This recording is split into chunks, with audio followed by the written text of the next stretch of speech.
Protect your DNA. BioPQQ can promote formation of new mitochondria. Infowarsstore.com. When we look at what's going on with Brexit and the crisis that's there, I would say that fundamentally what we're seeing now is stage 2. It looked like they could not win the election, so now the stage 2 is to break it. They want to try to create a crisis. It was a Project Fear to try to persuade people not to get out of the European Union.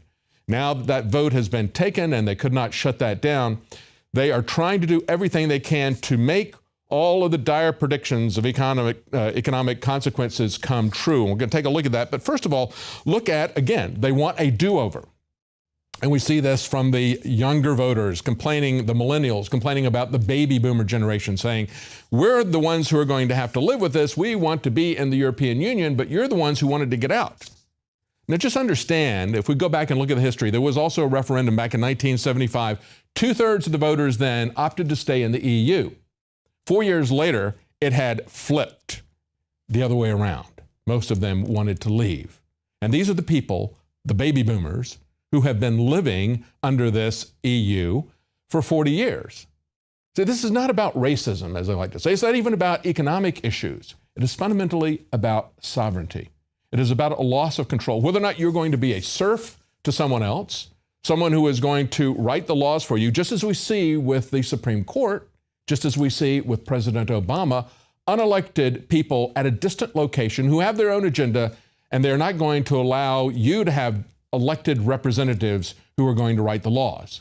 That's what's been going on in Europe for a very long time. It's what we see happening here in spades. For example, there's an article from the Daily Mail, the bonfire of the EU laws, from crooked cucumbers to powerful vacuum cleaners, the crazy Brussels regulations we can now get rid of. And of course, they're talking about things like banning bananas that are too curvy, cucumbers that are crooked and not straight, banning incandescent light bulbs. Oh, we've seen that here, haven't we? Banning vacuum cleaners that are too powerful. And it wasn't just vacuum cleaners. They had a whole list of appliances they were going to get rid of. Even drinking water, they said, does not prevent dehydration. This was a ruling by the European Commission in 2011. See, no matter how ridiculous the ruling, they're going to continue to go with it.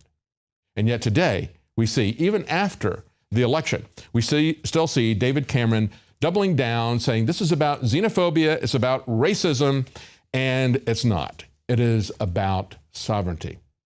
David Cameron, when they were having the debates, said, don't vote for Brexit based on the flyers coming out from UKIP.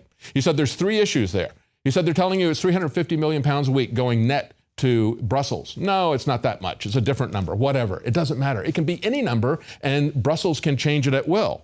He said they're telling you that Turkey is going to come in. Don't worry, that won't happen for until after I'm out of office. And then he says, and they're telling you there's a European army.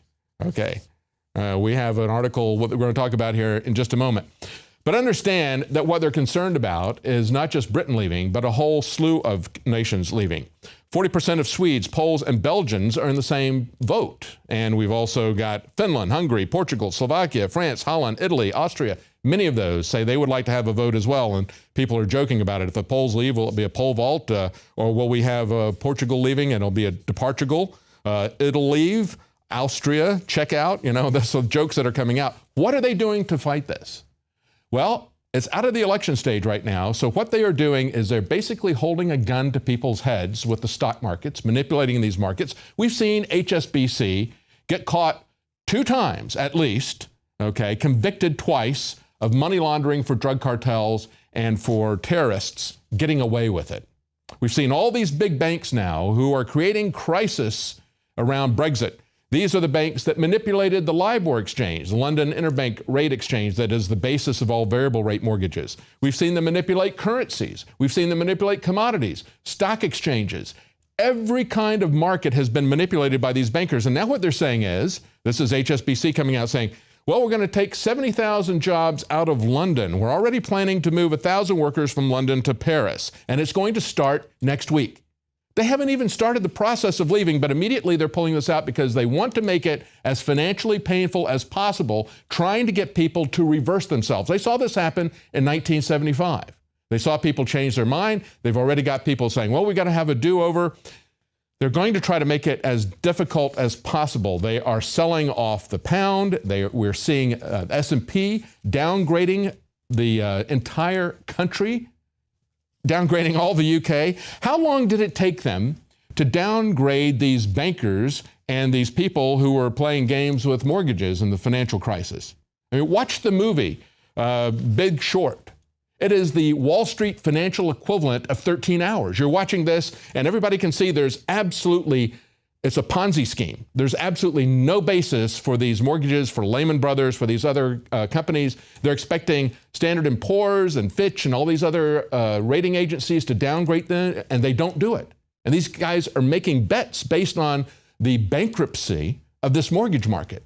And yet Standard & Poor's refuses to downgrade, and these guys went bankrupt. Watch the movie Big Short, you can see that. And yet in one day, you see Standard & Poor's downgrade the entire nation of Great Britain by 2 notches, from AAA to AA. Fitch, meanwhile, moved its rating from AA plus to AA. They dropped them down 1 notch. This is the way they're trying to punish people. And it's not just that. They're talking about how English will not be the official European Union language, will not be one of the languages. Of course, they have 24 official languages. It is a veritable Tower of Babel. They self-consciously reference, and we've talked about the artwork at Brussels and the European Union, how they reference the Tower of Babel for a world government as well.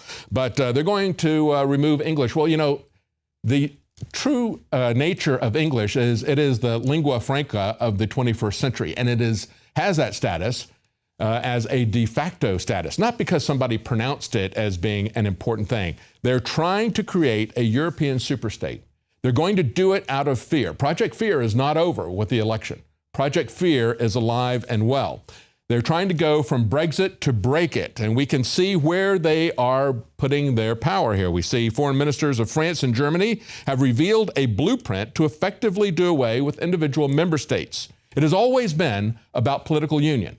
It has not been about even the economics. They begin with a common trade group, and then they use that to push people into a political sovereignty that is distant from them. And they're saying that they're putting this out as an ultimatum. Under the radical proposals, EU countries will lose the right to have their own army, their own criminal law, their own taxation system, their central bank, with all those powers being transferred to Brussels. And again, remember, it was David Cameron who said none of that exists. Oh, but it does. And we have pointed that out multiple times. It was well known to the people who voted, who were baby boomers. They knew where this was coming from. They knew the plan of this. And now we see this being surfacing in the Polish media. They are releasing the details of this. They say the only way to make Europe more than the sum of a member state diplomacies is to make it into a real state. And this is something that even CNN is promoting with a former U.S. ambassador, Christopher Hill. This is on yesterday's Sunday show. Multi-level governance, he said, may be just about satisfactory for managing mountains of butter, but it is barely suitable for making decisions about guns. Yes, it is about world government. It is about creating a European superstate. It is about creating a North American superstate, a North American Union, and consolidating these different groups into a world government. Now you can see it. Now they brag about it, just as they brag about turning our Constitution into a dictatorship, a living document. Stay with us. We'll be right back.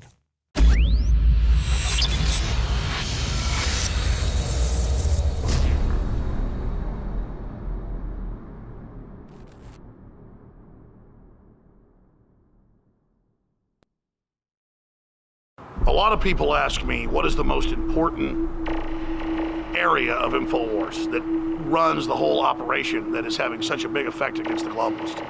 And I've said it over and over again, it is you, the listeners and the viewers, that send us the intel, the news tips, that support the broadcast, that spread the word. You are 90% of the operation or more. You don't stand beside us, you stand at the heart of Infowars. When I talk about the people at Infowars, from customer service, the shipping department, being just as important as our anchors, our researchers, our investigative journalists, and myself, it's absolutely true. Without this team that we've built over the last 20 plus years, we wouldn't be able to do any of what we've been doing. And that's what's so exciting, because we finally built up to a point where we now have the launch pad. Introducing AutoShip for InfoWarsLife.com, a new way to save time and money when you stock up on InfoWarsStore.com products. Again, ladies and gentlemen, when products are sold out, you're unable to get them, sometimes for months, but we hold back the products for people that have already signed up for AutoShip. When you choose auto ship before checkout on your order at InfoWarsStore.com, we'll give you 10% off and give you guaranteed delivery of out-of-stock products that are on your auto ship list. Plus, we're giving you free shipping on all orders above $50. Listeners have been requesting this for years because it's so easy to forget to reorder the products when you need them each month. Now it's finally here. Auto ship at InfoWarsStore.com and InfoWarsLife.com. It's easy. Go to InfoWarsStore.com, select your favorite product, click on the auto ship, and choose how often you want us to send you another order. As you know, I coined the term 360 win, and with the new auto ship feature at InfoWarsLife.com, it's a sure win. You add to that free shipping on orders of $50, it is a can't lose. Visit InfoWarsStore.com and save 10% off on your next InfoWars Life order by selecting auto ship at checkout and get free shipping on all orders above $50. That's InfoWarsStore.com or call toll-free 888-253-3139.